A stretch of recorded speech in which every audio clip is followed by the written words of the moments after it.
Good afternoon, ladies and gentlemen.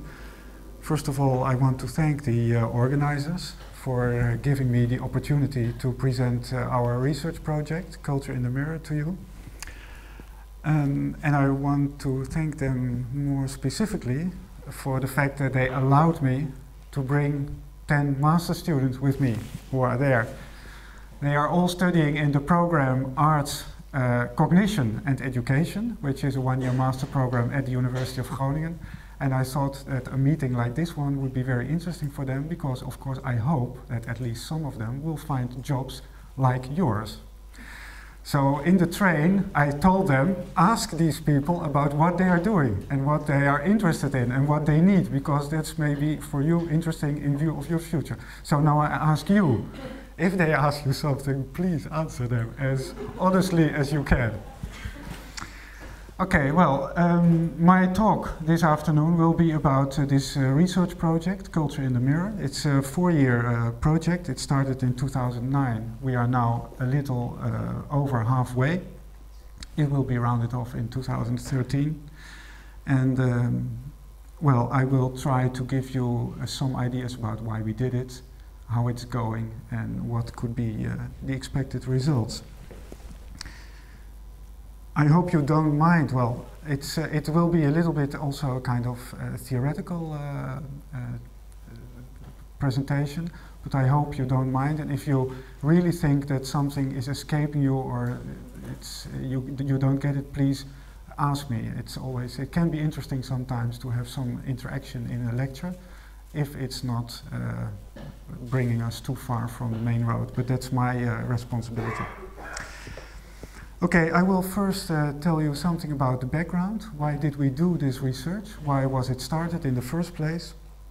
Then I will go into the theoretical background of the project. I will tell something about what the consequences of thinking or thinking out this theoretical background for culture education might be.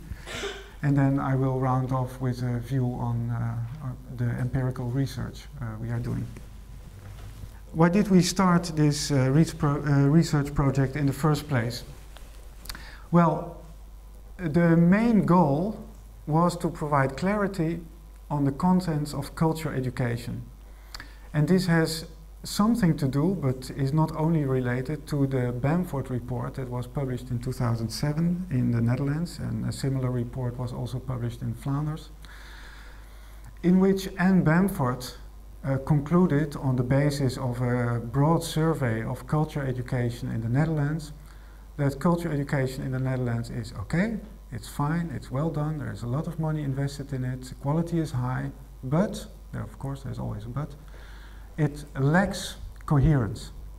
It lacks coherence, it lacks systematicity. So the success of culture education, at least in formal education, that's what we are talking about now, depends very much on the enthusiasm and the passion and the interest of the teachers, and not so much on an established program or guidelines which teachers can follow either successfully or less successfully. So this report confirmed, in a sense, the feeling that many teachers and school directions in the Netherlands have.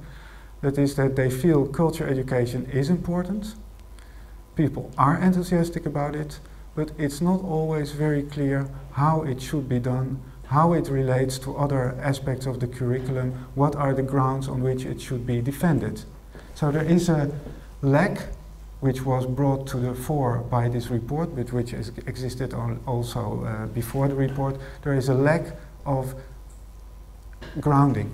That's in fact what is happening. There's a lack of grounding for culture education, and that has serious consequences, also very serious practical consequences, for example, for the status of the subject matter in school.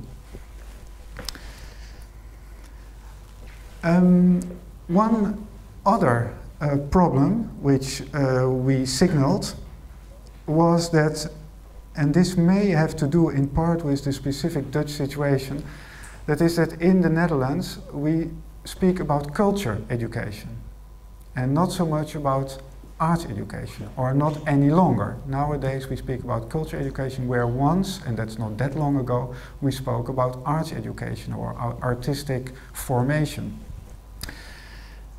One can give a whole, I think interesting, by the way, historical analysis of why this changed.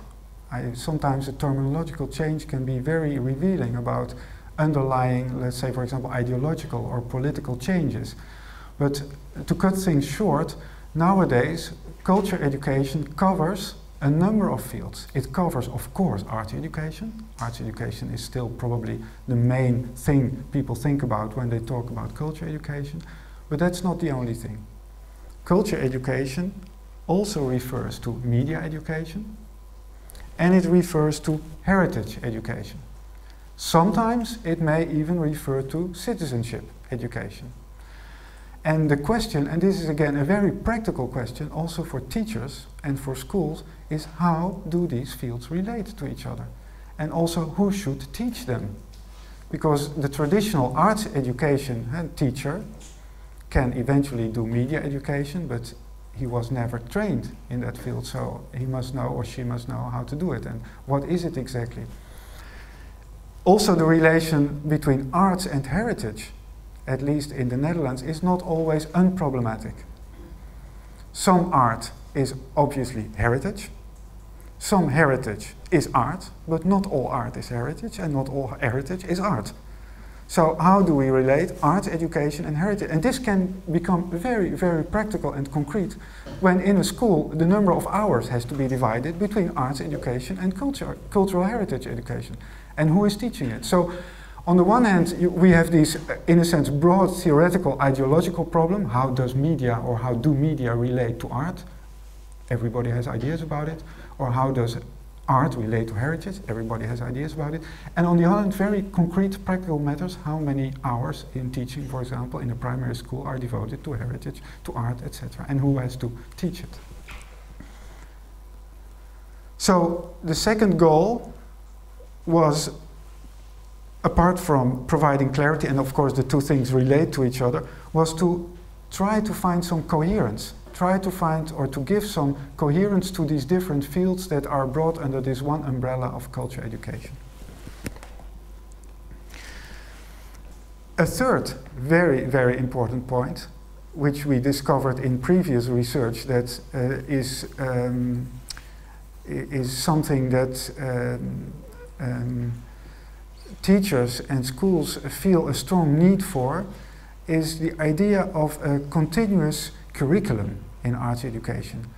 We lack a continuous curriculum. So the idea that teaching in culture education on a specific level, let's say for example first years of secondary education, can build upon earlier teaching. The idea that there is a kind of continuity in the curriculum, and the absence of this continuity is felt as a strong problem. It sometimes means that you do something in first grade, you do something in third grade, you do something in sixth grade, maybe you do the same thing, simply on a somewhat more difficult level, but there is no theory, there is no systematic thinking behind this. So an apparent continuity is lacking. This kind of continuity, by the way, is absolutely normal in a lot of other subjects, such for example as language education or math education. Their continuous curriculum is absolutely obvious, but it's not in culture or arts education. And the three first points together lead to a more, let's say, implicit but still strongly felt problem, also again by teachers. That is the status of arts education. The status of arts education and culture education within the whole curriculum, at least in the Netherlands, is what we call below the line. It's below the line, and that simply means that when really things get serious, for example about passing from one grade or one class to another, arts education or culture education doesn't count. And we think, and people agree with us, is that the main reasons for this fact are laid in the first 3 points. The absence of clear notion of content, the absence of coherence, and the absence of a relation to the development of children and a continuous curriculum. So the goals were set quite high, The project was ambitious, but we just said, well, let's try. Let's try whether we can do something in this direction. So we formulated 2 goals.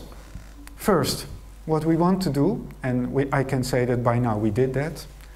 We wanted to develop a theoretical framework for culture education curriculum, formal education curriculum, for children and youngsters from 4 to 18 years old, so the age of formal schooling, more or less, which in scientific terms comes down to theory development and, if possible, validation of the theory. And then, and this is I think quite important, the second goal we set was to translate this framework into an outline and tools that allow teachers and schools to develop a culture education curriculum which fits their specific needs. And that falls under the heading of empirical curriculum design research. That's the term, and that's it's done a lot. I mean, there's a lot of empirical curriculum design research, but it's very often not in the field of culture education. It's mostly, you find it in other fields, for example, geography or economics or maths or language, of course, but there is relatively little curriculum development design in culture education, which I think is not by chance. It has to do with the fact that it's not always very clear what culture education is about precisely, and then of course it's difficult to design curricula. So 2 goals, developing a theoretical framework and translating the framework into an outline. Theoretical research, first goal, and empirical research, the second. Well, just for the sake of politeness, and no, this is more serious than that, I have to mention those who fund this whole project. The project is carried out by the University of Groningen, of course. It's done in very strong cooperation with SLO, Stichting Leerplanontwikkeling, which is the Netherlands Institute for Curriculum Development. In Flanders, it's Entiteit Curriculum. It's a somewhat comparable organization, but it has a little bit a different function in Flanders. We work together, and I think this is important for the empirical part of the research. We work together with 12 schools, 6 schools for primary education and 6 schools for secondary education, partly in Groningen and partly in Rotterdam. And there is 1 music school collaborating in the project, again the music school in Rotterdam. And the project is supported, which in this case means funded, by the Dutch and Flemish Ministries of Education. And this is also, I think, rather special. It's for at least half of the total sum, it's financed by private funds. VSB Fonds, SNS Reaal Fonds, and of course the University of Groningen also partakes in the funding.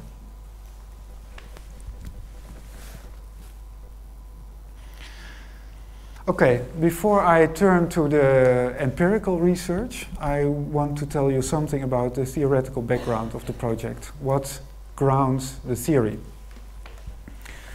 And I will just give you the headlines. And the first is that we take, and I think this is important to stress, we take a cognitive perspective on culture. We take a cognitive perspective on culture and culture education. And our first starting point, or the starting point, not the first, our starting point is that human cognition, so this is very broad, human cognition is characterized by the fact that humans always experience a difference between their memory and an actuality they live. We all experience difference, and there is a whole argument behind it, but that differentiates our way of knowing, our cognition, from that of most other organisms and animals. One can start a discussion about border cases, for example, other primates like bonobos and chimpanzees, but the critical thing is not whether we are different from apes. I'm not interested, maybe some apes have the same capacities, but the basic thing is, what is this difference, whether we share it with some higher primates or not. This basic difference is that we experience that, maybe the best thing to say it is, humans do not live in their memory, as all other organisms do, humans live with a memory. We have a memory, so we know that our memory is different from the actuality we are in. You all know this, I hope. You know that now you are in a present, you are in an actuality, and you have a memory. And the funny thing is, and the important thing, what makes culture specific, is that you use this memory, and you have to use this memory because it's the only thing you have, continuously to interpret the actuality. You are all the time interpreting this actuality, what I say, for example, my words. You use your memory of English, of what you know about culture education, to interpret it. At the same time, and that's crucial, you know that what I tell you, at least again I hope so, you've never heard before. It's new. And this idea of newness is paradoxical. It's so strange, because you could ask yourself, how can we recognize newness? It escapes our memory, but how do we know that it escapes our memory? And that's a funny thing. But that's basic to culture, and many philosophers have talked about it. This is the human condition. We are thrown into the world, you could say, from a phenomenological point of view. But basically, and I think for culture education this is important, because culture education in the end is about this. Culture is this experiencing of difference between memory and actuality, and second, dealing with it.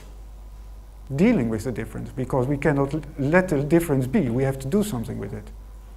You cannot just think, oh, he is saying something I never heard before. No, you try to understand what I say, which means relating it to your memories and transforming your memories by listening to what I'm saying. So, dealing with this difference makes human cognition what we call semiotic or intentional. Why intentional? It is because our cognition is always cognition about something. We have knowledge about culture education. We have knowledge about Antwerp. We have knowledge about ourselves. We always know, and that's why we say about, that the knowledge is not the thing itself. Knowledge and the thing itself, between quotation marks, because we never know what it exactly is not the same thing.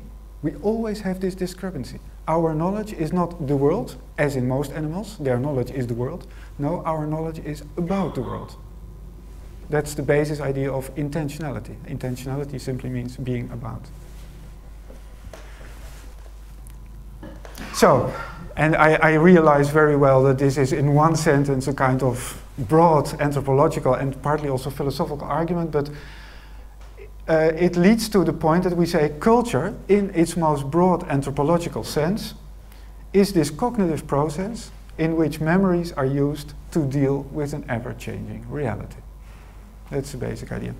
And just to make it a little bit more visible and imaginative, I want to give you one nice illustration from mythology, which is exactly about this. You recognize probably this. This is the Medusa, a mythological monster, slain by the warrior poet Perseus. And here depicted in a painting by Caravaggio. What is this myth about, Medusa? Maybe you remember that when you look the Medusa in the eyes, you are petrified. You become stone. Why is this? And why is the Medusa requiring every year from the city a sacrifice of a number of youngsters, young men and young women? Well, the idea, and again I give it shortly, is that the Medusa in mythology stands for memory, stands for the past. And the past every year eats almost literally, but in a sense you have to sacrifice to the past the present, what is new, what is young, and only then you will keep her at bay. Now, what the story tells about the petrifying eyes is something we all know. That is that if you are stuck in your memories, either as a person or as a culture, you petrify. Things don't change anymore. So it's deadly. It's deadly. It's the idea that you don't use your memory any longer to deal with the changing actuality. You replace the changing actuality by your memory. You know everything already. Nothing new can happen to you. You're sure. At least that's what you think. And the funny thing about the mythological story is that the Medusa is killed, and this painting refers to that, is killed, and maybe you know the story, by using, Perseus uses his shield. He uses his shield because thanks to his shield, he can look at the Medusa indirectly, and thus doesn't get petrified, because indirectly the eyes, the petrifying eyes, don't work. Now translate that to our discourse. Looking at history indirectly means doing something with it.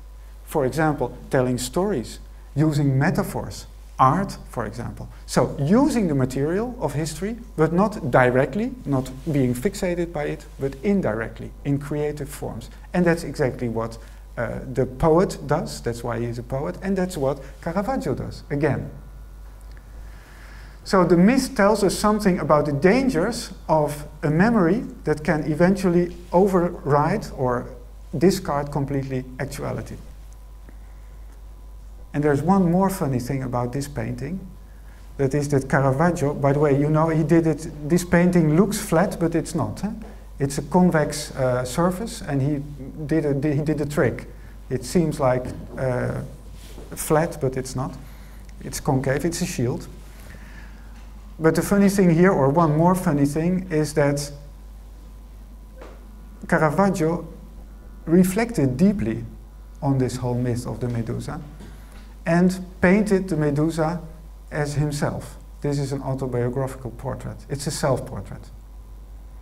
So he knew very well what the Medusa was. He knew that the only place where the Medusa is in yourself. It's your memories. So what you are dealing with when you are dealing with the past and with memory is you are dealing with your own memories. And painting, for him of course, is one of the ways in which you can reform, recreate a memory, which in this case is the memory of the myth itself, and give it a new and creative form, and thereby not being petrified by it. And last but not least, once the Medusa was killed, Perseus doesn't leave the head behind.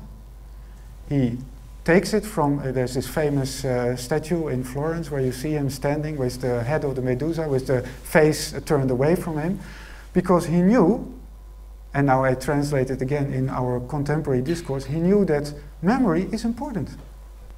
You shouldn't throw it away. What you do with memory is you take it with you in your rucksack.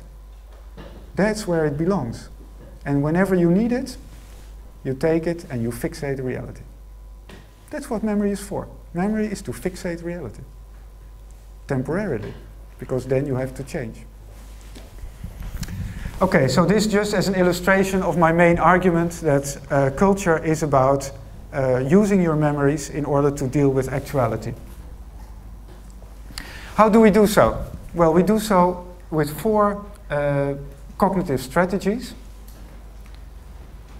The difference between stable memories and an unstable actuality can be dealt with through 4 cognitive strategies. And these are the basic cognitive skills.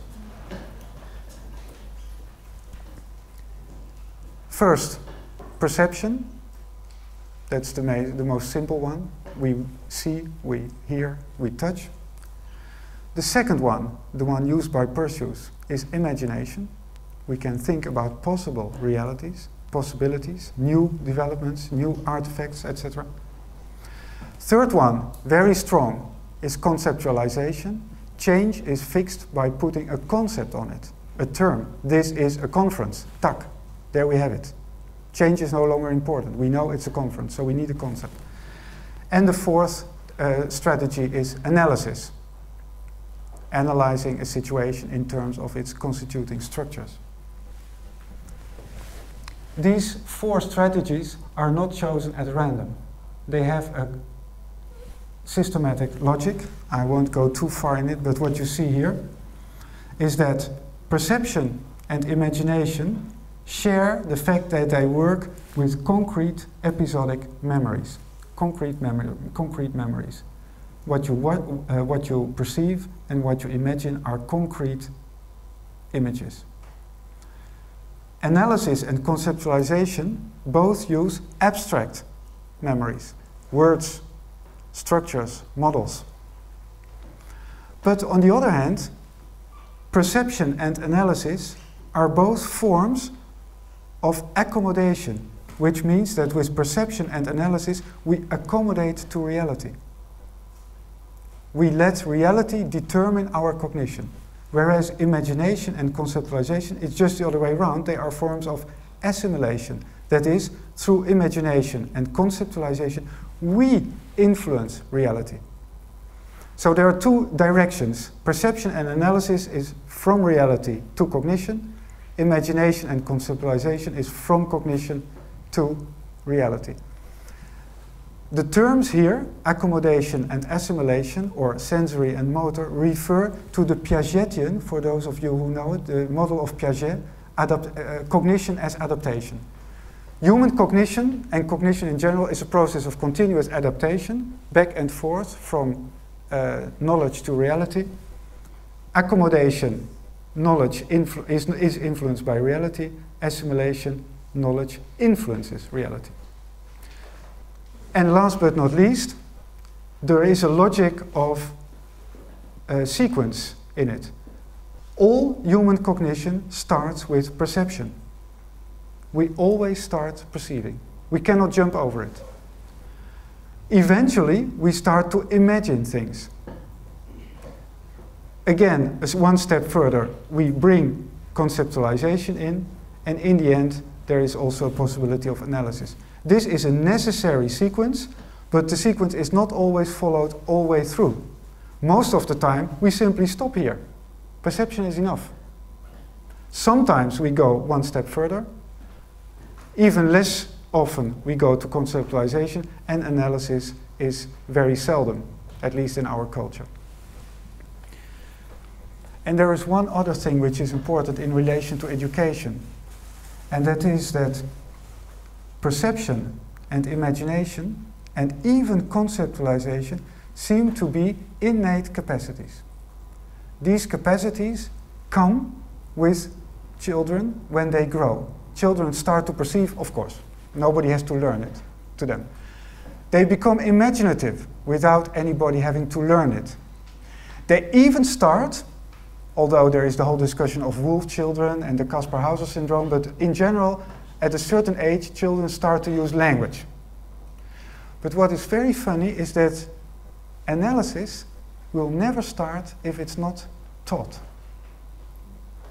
And this is, I think, very interesting because our culture, modern Western culture, heavily depends upon analysis, which is, from an evolutionary point of view, a capacity which does not come naturally.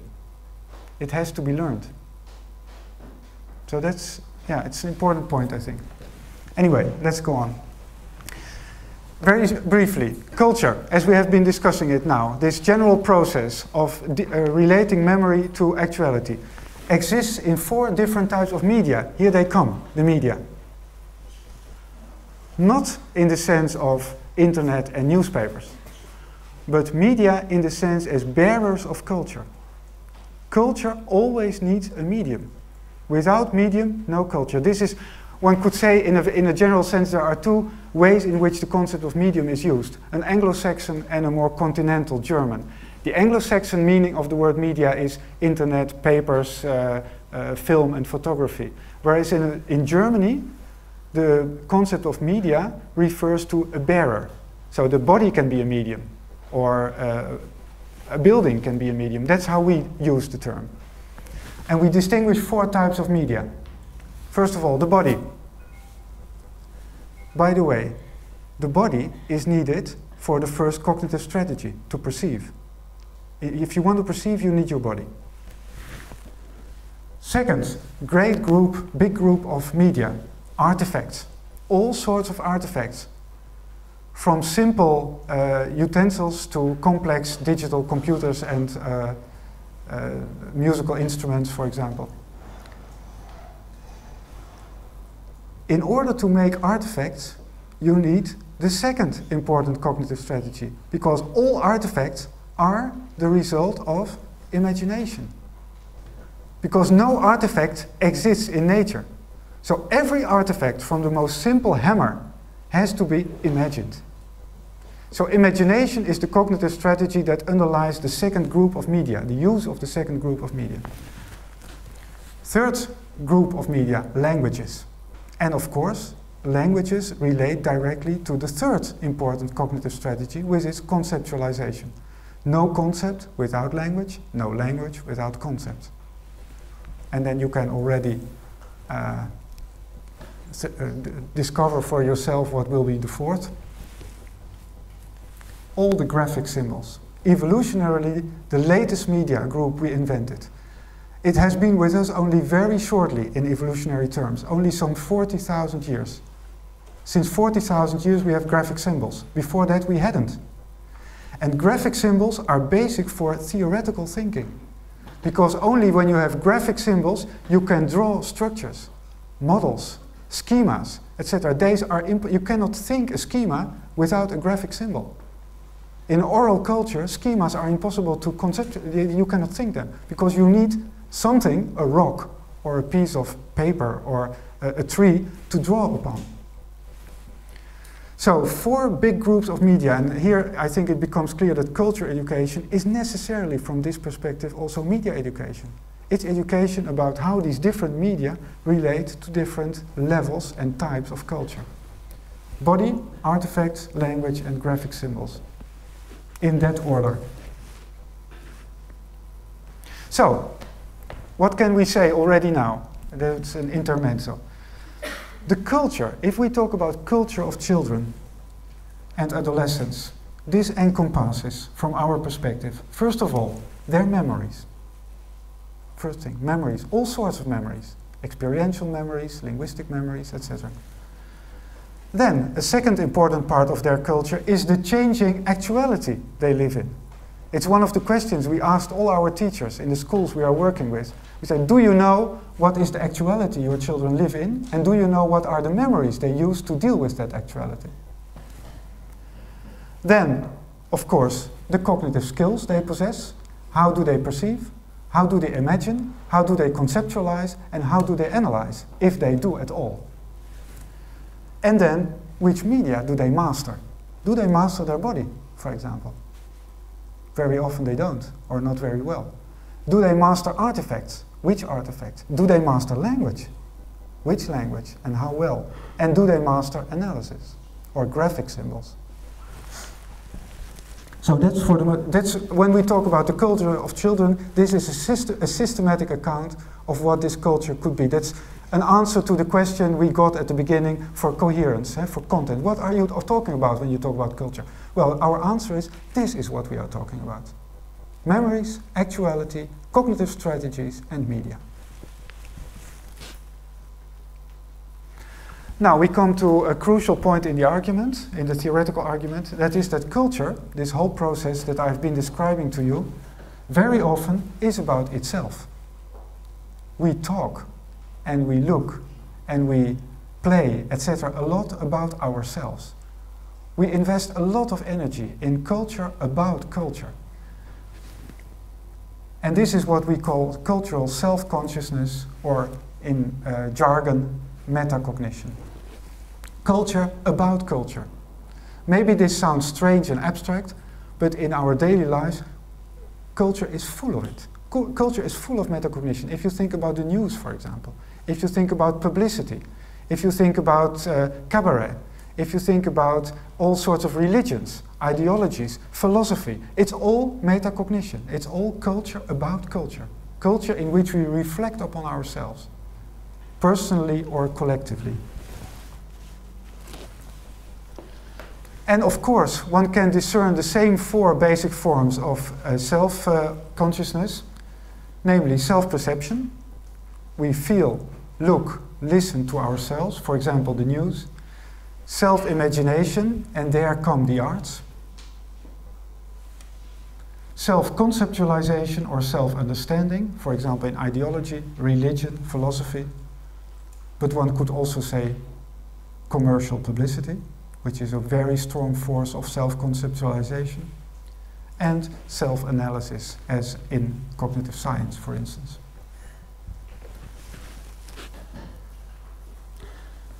The same model applies. All starts with self-perception. For example, when you look in the mirror in the morning, the result is a self-image. By the way, in a sense, I hate this example of the mirror because it suggests, or it seems to suggest, that this is a personal thing. And it's not. It's mainly a collective thing, this self-perception. But, well, the mirror is an obvious example. But most of the time we collectively look at ourselves. We collectively speak about ourselves. From self-perception, we can go to self-imagination in the arts. All sorts of self-imagination.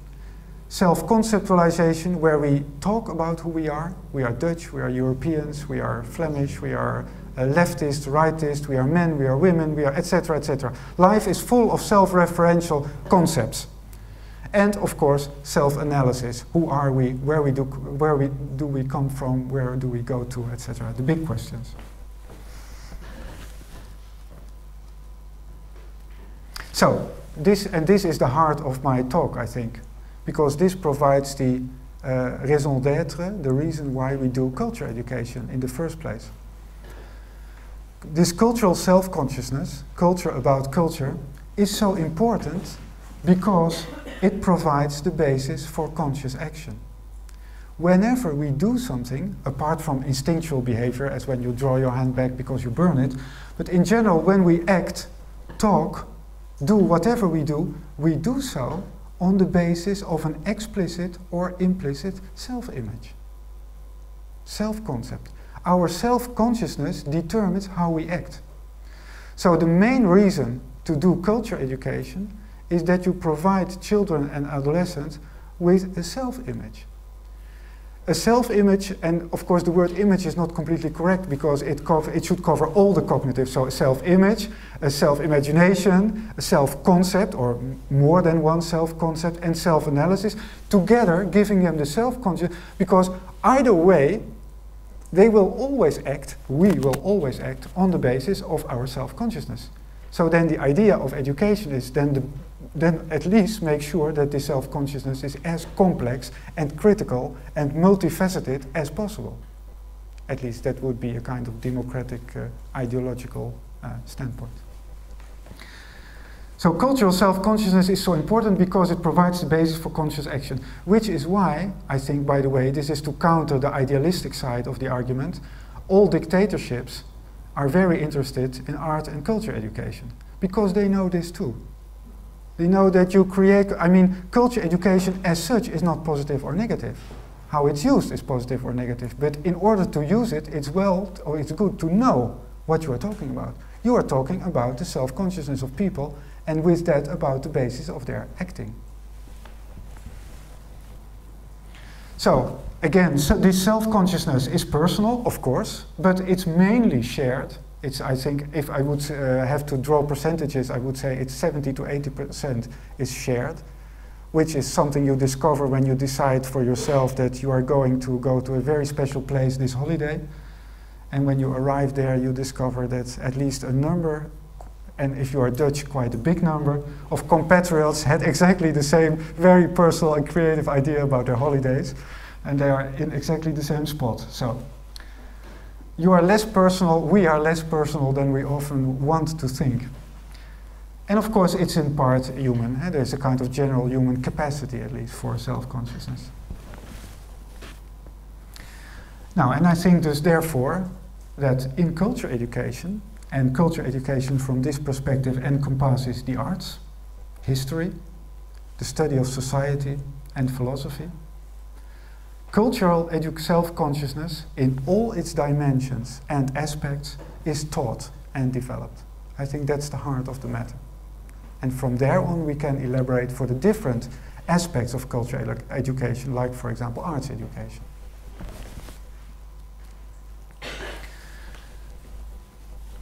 Which is what I do now immediately. From this perspective that I have very briefly sketched, art is not, and I think that's important again in the argument, is not a homogeneous entity. This is a mistake we often make, that because we have a word for something, we think it's a thing. But in this case, that's wrong. There is nothing like art as such. From this perspective, at least, art is a combination of at least 3 dimensions. Namely, the metacognitive dimension. Art is one of the forms of self-reflection. But it's a very specific form of self-reflection, namely through imagination. But imagination as such is not specific to art. You find imagination also, for example, in technology, in science. But in art, it's combined with metacognition. And, of course, the mastery of a medium. Either sound, or your body, or language, if you write literature. So, and the interesting thing, and that's why I have added that each time, each of these cognitive capacities, metacognition, imagination, and the mastery of a medium, can be found also in other aspects of culture. So art is unique, yes, but only in its combination of cognitive strategies. It's the unique combination of metacognition, imagination, and a medium. But you find mastery in media elsewhere, you find imagination elsewhere, and you find metacognition elsewhere. And the funny thing is that this makes clear, for instance, why there is always this feeling of shared interest between artists and technicians. Because they share this interest in imagining things, making things. Only the technicians use it for something else. They don't use it for metacognition, they use it, for example, to make a faster car or whatever. And the same thing is true for artists and philosophers.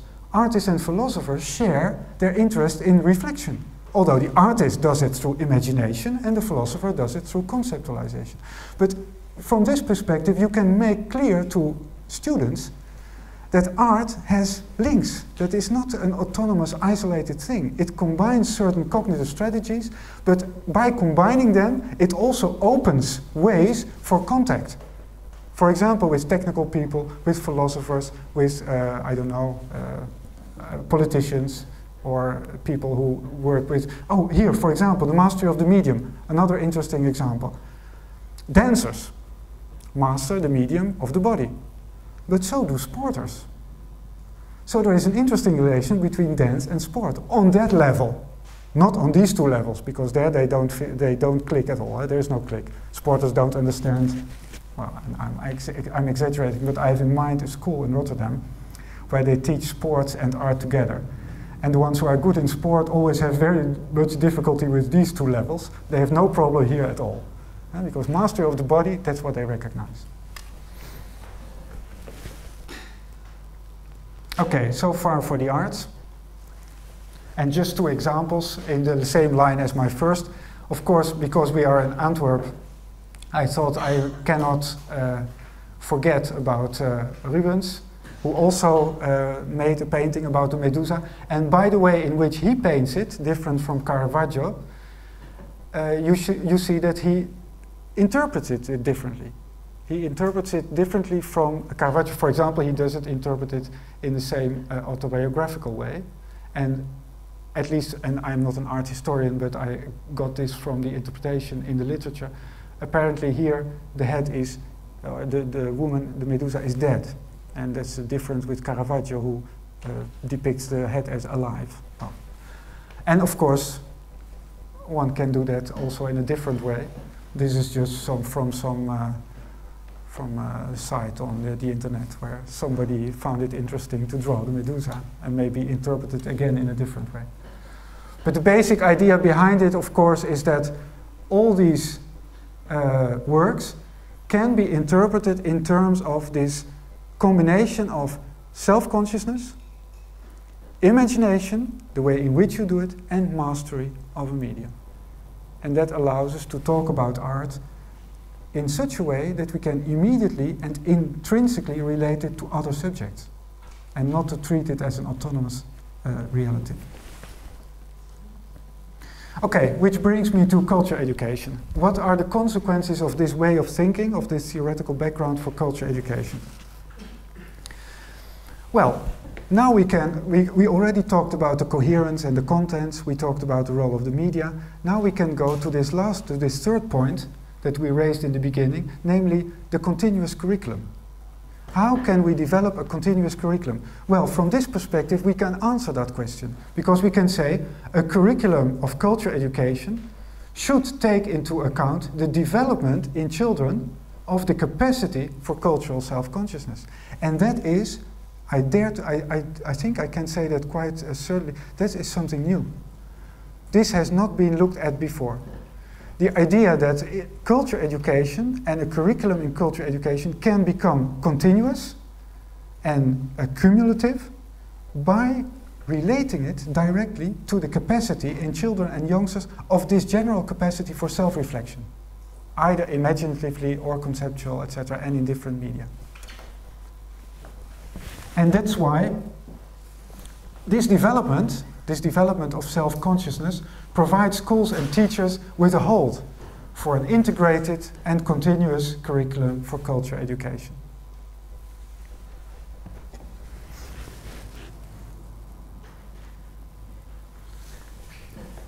We already discovered through the literature that this capacity for self-consciousness, which underlies art, ideology, philosophy, etc., in all its different dimensions, strongly develops during childhood and youth. And I refer to the work, among others, of Catherine Nelson, who wrote a number of books on this topic. And this is what we are now researching in our project. We research the development of self-consciousness on different levels of cognition, that is in perception, in imagination, in conceptualization, and in different media. How does, for example, the capacity for self-consciousness develop around 10, around the age of 10? Because that's interesting, it changes radically. And one of the things we discovered is that the dominance of imagination, which lasts until around 10, slowly changes in a dominance of conceptualization. But this goes very slowly. And imagination and conceptualization are taken together, let's say between 8, 9, and let's say 12, 13 years of age. It's very interesting to know that for teachers, because it explains a number of things. It explains, for example, a certain reluctance that adolescents of this age have when you come to them with certain types of art. But it also helps them to, to choose what can eventually interest them, because it relates to the stage in which they are. This is, I think, one of the interesting results of this research.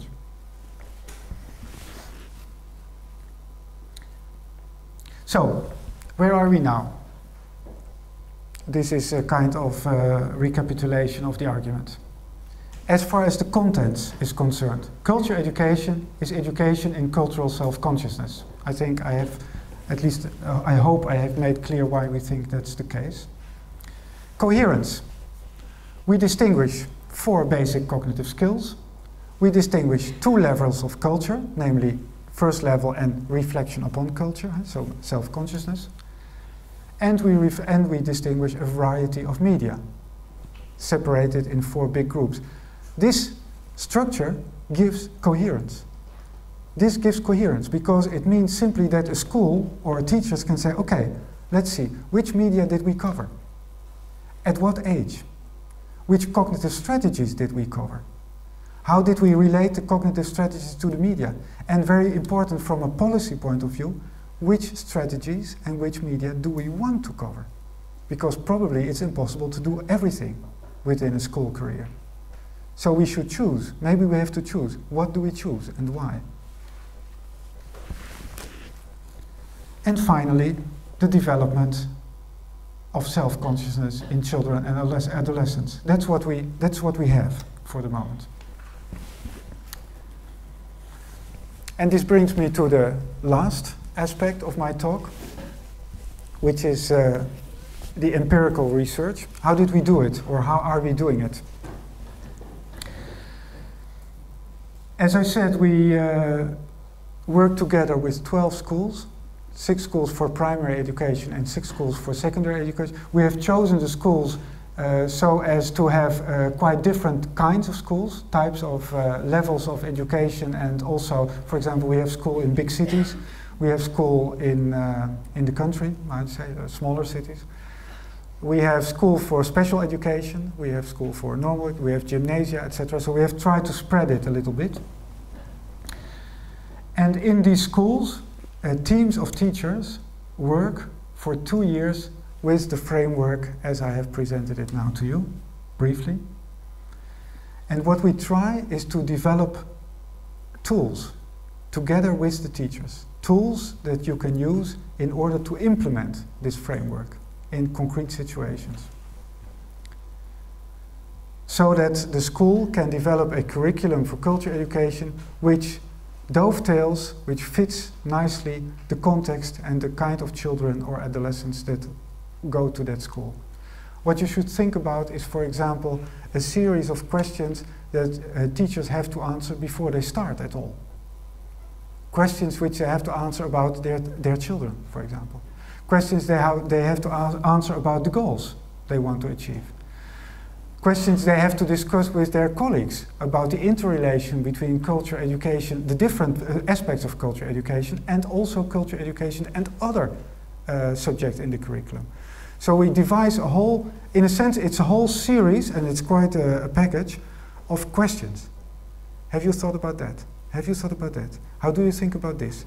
Have you decided why, and always why? Why do you want to do that? Why do you want to do that with these children at this age?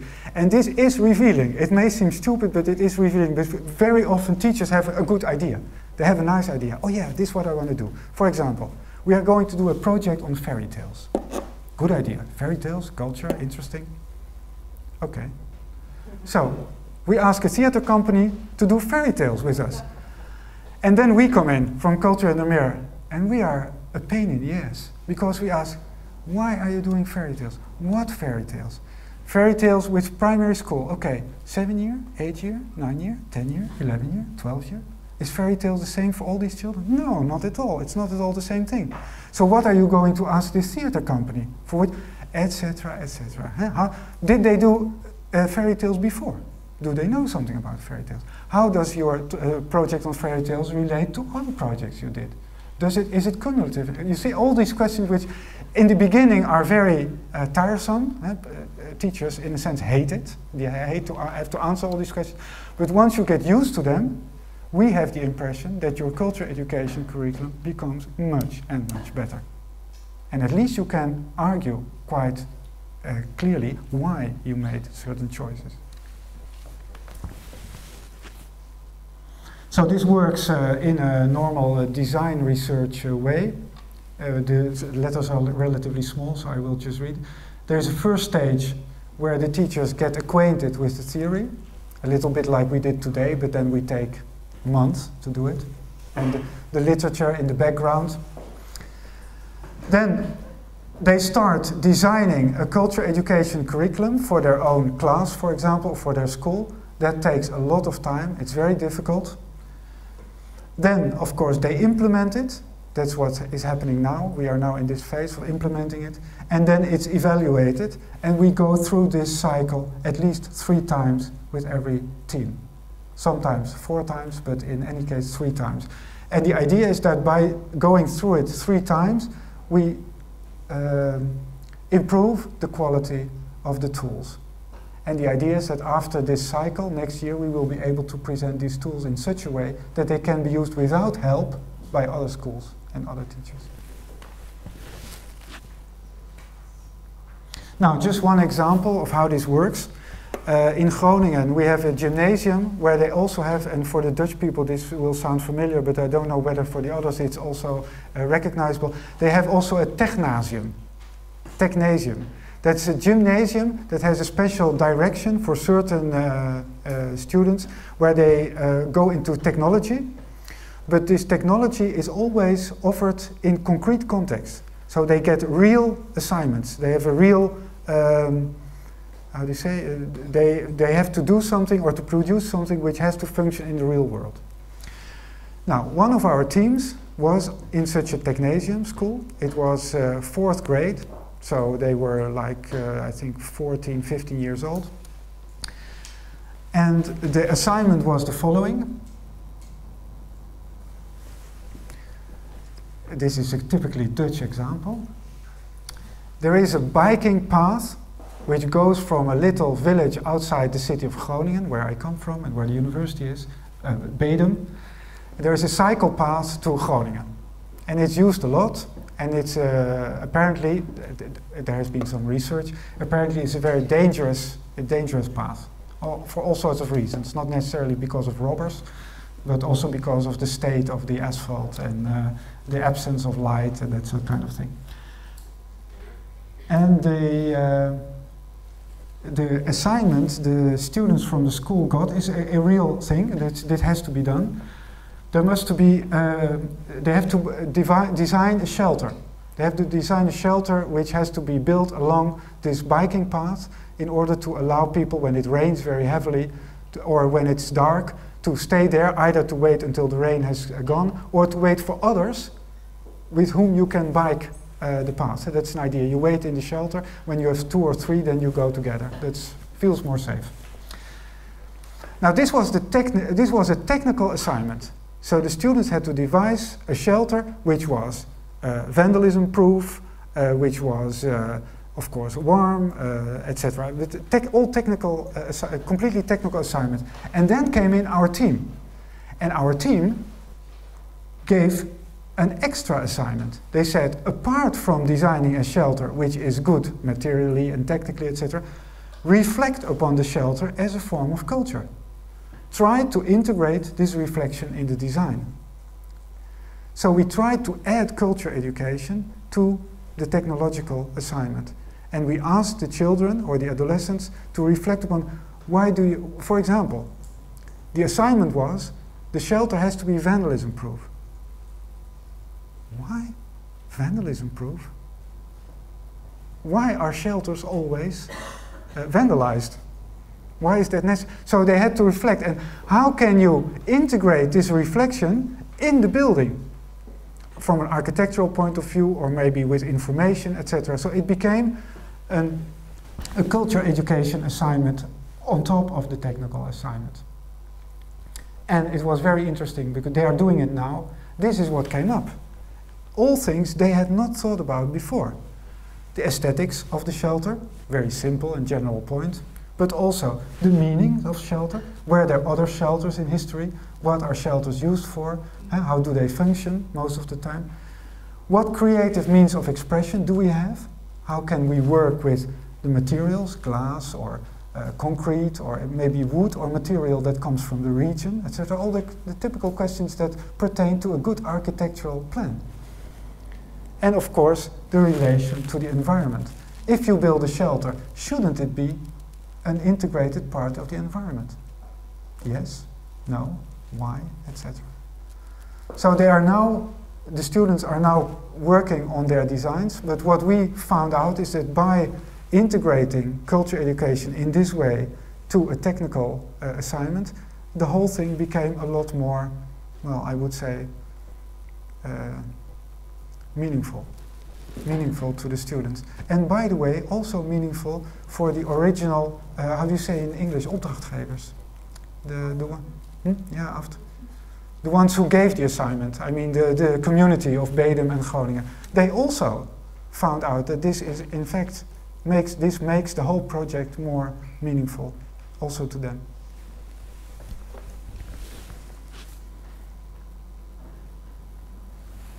To conclude, the first year, the participating schools were asked to relate to the framework. During the years 2010-2012, which we are now in, the framework is implemented cyclically, as I explained. It's evaluated and adjusted. Maybe I have to tell you one more thing. That is, this research is done by 3 PhD students. They all write their PhD on this project, and they have divided the group of schools in ages. So I have one PhD student doing age 4 to 10, one is doing 10 to 14, and one is doing 14 to 18. That's just in order to explain, because so the 12 schools are divided in 3 groups of 4 schools each. 4 primary schools, 4 schools halfway primary and secondary, and 4 secondary schools. Okay, in 2012, so next year, we will organize and discuss the data. and report on curriculum outline and tools. And we are going to do so publicly with 5 major conferences throughout the Netherlands.